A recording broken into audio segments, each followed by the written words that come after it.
Hello बच्चों, कैसे हैं आप सब लोग। भाई जबरदस्त वीडियो लेके आया हूं आप लोगों के लिए। मैथ्स की स्ट्रेटजी डिस्कस करने वाला हूं 40 आउट ऑफ 40 मार्क्स लाने की, कि आप किस तरीके से बड़े आराम से 40 आउट ऑफ 40 मार्क्स ला सकते हैं। बस आपको थोड़ी बहुत चीजें ध्यान रखनी है। अगर आप उन चीजों का ध्यान रखोगे तो आ सकते हैं। सबसे पहले तो आपके मन में ये विश्वास आना चाहिए कि हाँ, मेरे 40 आउट ऑफ 40 मार्क्स आ सकते हैं। चलिए, सबसे पहली चीज तो ये है, क्योंकि ये कोई बहुत बड़ी चीज नहीं है। अच्छा, 40 नहीं भी आते हैं, अगर आपके 38 रह जाते हैं, 39 रह जाते हैं, तो वो भी बहुत अच्छे मार्क्स होते हैं। ऐसा नहीं कि 40 में से 40 ही आने चाहिए। ओके, अगर आपका 38 है, 37 है, तो ये भी बहुत अच्छे मार्क्स होते हैं। ओके, तो हम बात करेंगे कुछ छोटी छोटी चीजों पर कि किस तरीके से आपको चीजों को मैनेज करना चाहिए। क्योंकि देखो, अभी तक डेट शीट नहीं आई है, लेकिन आपके पास आपको इतना तो पता ही है कि यार पेपर होने वाला है, वो मार्च में कभी ना कभी स्टार्ट हो जाएगा। डेट शीट नहीं आई है तो वो अभी आ जाएगी। क्लियर? खैर, पर हम लोग तो अपनी तैयारी के साथ चलते हैं। तो अगर हम यहाँ पे समझें कि 40 आउट ऑफ 40 मार्क्स को किस तरीके से डिस्ट्रीब्यूट किया है उसने, तो यहाँ पे अपने पास कुछ यूनिट्स लिखी हुई हैं। इन यूनिट्स को उन्होंने कैसे बताया कि सब अलजेब्रा है, अपने पास ज्योमेट्री है, ट्रिग्नोमेट्री है, मेंसुरेशन है और स्टैटिस्टिक्स है। क्लियर? अब ये पांच अपने पास क्या है, ये 5 यूनिट्स हैं। अब इन 5 यूनिट्स में सबसे ज्यादा स्कोरिंग है आपका अलजेब्रा में क्या क्या आता है वो मैं अभी बाद में डिस्कस करूंगा। दूसरे नंबर पे आता है बच्चों ज्योमेट्री। आपका ज्योमेट्री 9 नंबर का है। फिर उसके बाद स्टैटिस्टिक्स एंड प्रोबेबिलिटी है जो कि 8 नंबर का है। फिर उसके बाद ट्रिग्नोमेट्री है 7 नंबर का और आपका मेंसुरेशन है आपका 6 नंबर का। क्लियर? अब देखते हैं कि इसमें से कौन सी चीज आसान है, किस चीज को आप बड़े आराम से कर सकते हो। क्लियर? तो सबसे पहले मैं बात करने वाला हूं अलजेब्रा के बारे में। देखो, अलजेब्रा के अंदर 2 चैप्टर आते हैं। आपका क्वाड्रेटिक इक्वेशन है इस बार, और आपका यहां पर बच्चों क्या है, दूसरा अर्थमेटिक प्रोग्रेशन है। Clear? Quadratic equation and arithmetic progression दिया हुआ है बच्चों। अगर मैं क्वाड्रेटिक इक्वेशन की बात करूं तो इसके अंदर पहले क्वेश्चन है आपके standard form of quadratic equation. दूसरे हैं आपके जिसमें कि आपको रूट्स निकालने होते हैं by factorization method and quadratic formula. Quadratic formula यार आपको याद ही होगा, फैक्टराइजेशन भी कर सकते हो, तो दोनों ही इजी हैं। मतलब डिफिकल्ट होता है, क्रॉस मल्टीप्लिकेशन डिफिकल्ट होता है। क्लियर? तो वो सब हटा दिया है इसमें से, तो ये पोर्शन भी क्या है, इजी है। तो ये वाला पोर्शन भी इजी है, ये आप इजीली कर सकते हो, ये भी पोर्शन इजी है। तीसरा रिलेशन आता है यार डिस्क्रिमिनेंट और आपका नेचर ऑफ रूट्स के बारे में। तो नेचर ऑफ रूट्स और डिस्क्रिमिनेंट का रिलेशन इस तरीके से कुछ होता है, 3 तरीके से होते हैं। इसके ऊपर क्वेश्चन आ सकते हैं। ये थोड़ा सा डिफिकल्ट है, लेकिन आप इसको मॉडरेट में रख सकते हो। क्लियर? तो ये भी मतलब आप कर सकते हो। ओके, नेक्स्ट ये यहाँ पे 4th वाला जो पार्ट है वो थोड़ा सा डिफिकल्ट पड़ेगा आपके लिए, क्योंकि यहाँ पे आपको सिचुएशन प्रॉब्लम दी जाएगी, उसको आपको क्वाड्रेटिक इक्वेशन में कन्वर्ट करना पड़ेगा। क्लियर? लेकिन इसके अंदर आपका रिड्यूसिबल टू क्वाड्रेटिक नहीं है, जिसके क्वेश्चन काफी अच्छे बनते थे, तो ये यहां से एक्सक्लूडेड है। ये बात आपको ध्यान देना है। क्लियर? तो मतलब ओवरऑल ये आपका, अगर आप इसमें थोड़ा सा एफर्ट लगाओगे तो क्वाड्रेटिक इक्वेशन हो जाएगा। ठीक है? फिर भी अगर नहीं होता है तो मैं लास्ट में बताऊंगा आपको कि क्या कर सकते हो, तो लास्ट तक वीडियो को देखिएगा। लास्ट में बहुत जबरदस्त चीज बताने वाला हूं। आपकी जो भी प्रॉब्लम आएंगी उनको हम मिलके कैसे सॉल्व करेंगे। ओके, दूसरा बात करते हैं आपका अर्थमेटिक प्रोग्रेशन के बारे में। यार अर्थमेटिक प्रोग्रेशन के बारे में derivation of n terms and sum of n terms का फॉर्मूला है, उसके ऊपर क्वेश्चन आ सकते हैं। कुछ आपकी प्रॉब्लम आएंगी, डे टू डे प्रॉब्लम बन जाती है जो। ओके, और कुछ आपका application based on sum of n terms of an AP are excluded. तो मतलब जो एपी के एप्लीकेशन सम ऑफ एप्लीकेशन वाले क्वेश्चन होते हैं वो एक्सक्लूड कर दिए हैं, तो मतलब ये वाला पोर्शन तो आपका है ही नहीं। तो ये 2 प्रॉब्लम से आएंगे, 2 प्रॉब्लम होंगी आपकी, एक पहली वाली एक दूसरी वाली। यानी कि अगर 10 नंबर की बात की जाए तो यार ऐसा है कि 10 नंबर के लिए इन दोनों चैप्टर्स को करना तो पड़ेगा अपने को अच्छे से, क्योंकि 10 नंबर बहुत ज्यादा होते हैं। समझ रहे हो यार? 10 नंबर मतलब कोई छोटी चीज तो है नहीं। अगर 40 में से आपने 10 नंबर निकाल दिए ना तो 30 बचते हैं आपके, सोचो। तो इस वाले पोर्शन को अपने को थोड़ा सा इस पे कमेंट करना है। अगर आपको थोड़ा डिफिकल्ट भी लग रहा है, ये किसी भी टॉपिक में कोई दिक्कत है तो आप कमेंट करके बताना, उसको कैसे सॉल्व करेंगे हम आगे बात करते हैं। क्लियर? लेकिन यार अपने को ये 10 में से 10 चाहिए, क्योंकि हाई स्कोरिंग है ये। अब हम बात करते हैं सर्कल, यानी कि आपका ज्योमेट्री के बारे में। सर्कल बहुत आसान है, और आपका कंस्ट्रक्शन, यानी कि अगर 9 नंबर की बात की जाए तो 9 नंबर में यार इसमें से अपने को एक भी चीज नहीं छोड़नी है, क्योंकि बहुत ही आसान सा होने वाला है ये। देखो, tangent to a circle and point of contact बहुत आसान है। ठीक है? Tangent at any point of a circle is perpendicular to the radius through the point of contact, ये आपकी एक थ्योरम है। ठीक है ना?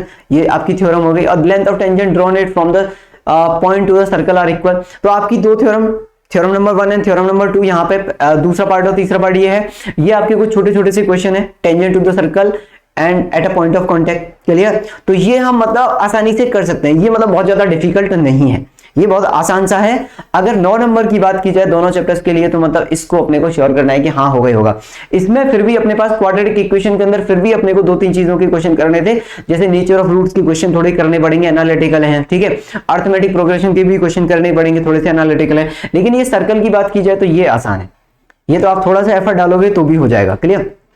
एंड कंस्ट्रक्शन के बारे में तो क्या ही कहें, कंस्ट्रक्शन तो आसान है, बस आपको एक बार सीखना है, थोड़ा सा हो जाएगा। ठीक है, तो ये आपके इजी चैप्टर्स में रखूंगा मैं इनको, ये आपके इजी।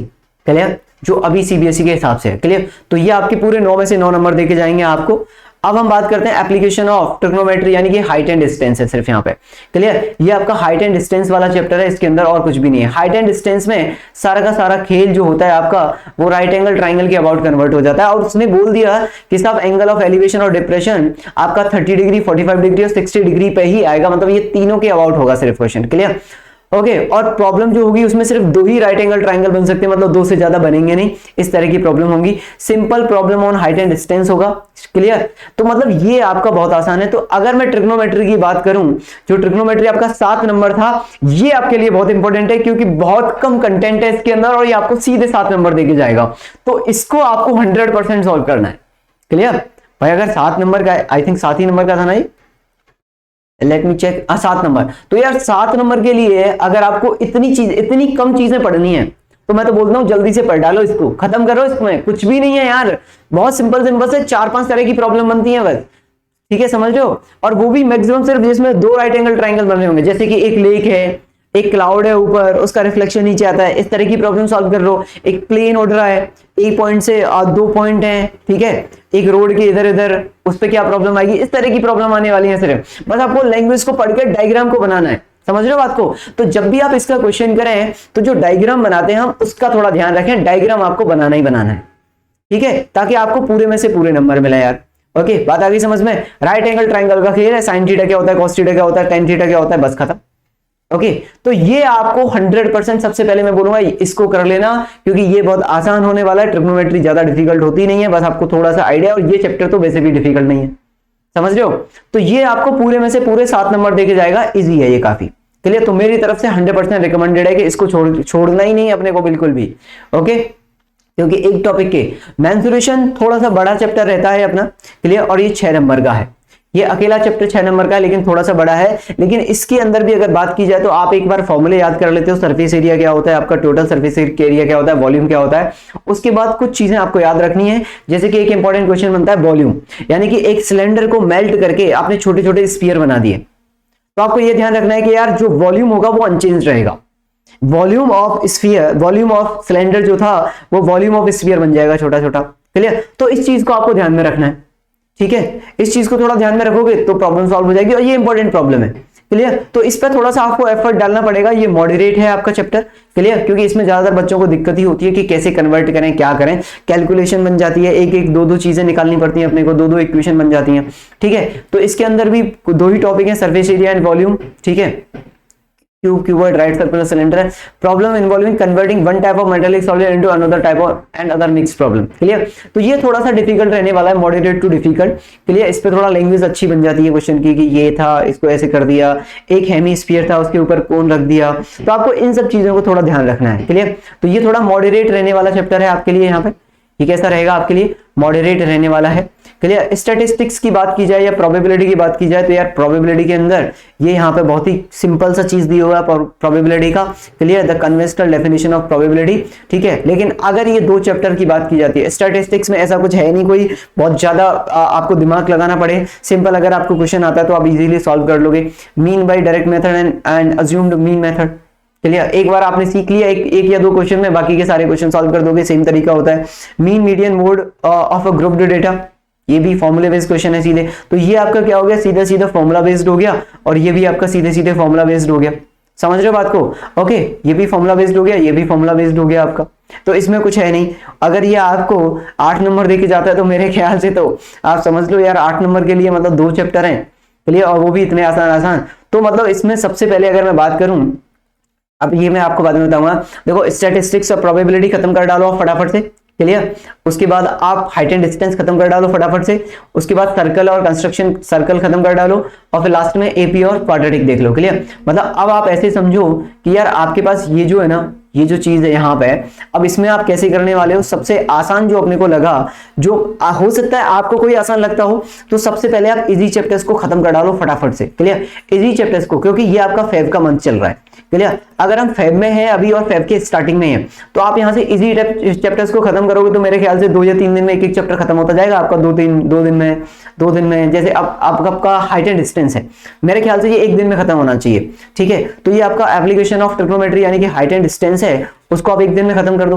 हाइट एंड डिस्टेंस अगर आपने पढ़ लिया है तो रिवाइज करो, और जो भी क्वेश्चन आपको लगता है यार ये इंपॉर्टेंट क्वेश्चन है उसको हाईलाइट करते जाना। क्या करते जाना? हाईलाइट करते जाना, क्लियर। तो हाइट एंड डिस्टेंस के क्वेश्चन की आपको लगा यार ये तो अच्छा क्वेश्चन आया है, ठीक है, आ सकता है या फिर बहुत बार रिपीट हुआ है, जैसे सीबीएसई में कई बार रिपीट हुआ है वो क्वेश्चन, तो उसको हाईलाइट कर लो, ठीक है, हाईलाइट कर लो उसको। तो ये 1 दिन का चैप्टर है आपका, 1 डे में ये हो जाएगा आपका, आराम से हो जाएगा क्योंकि थ्योरी है ही नहीं बिल्कुल, ठीक है। फिर सर्कल की बात करते हो ना यार आप, तो सर्कल भी आपका 4 आवर्स में कंप्लीट हो जाएगा, 4 आवर्स, 4 से 5 घंटे में आपका सर्कल कंप्लीट हो जाएगा, 4 to 5 आवर्स। अब 4 to 5 आवर्स आप कितने दिन में दे सकते हो ये देख लो आप, 2 दिन में दे दो, 1 दिन 2.5 घंटे दे दो, 1 दिन 2.5 घंटे दे दो सर्कल के लिए, समझ लो।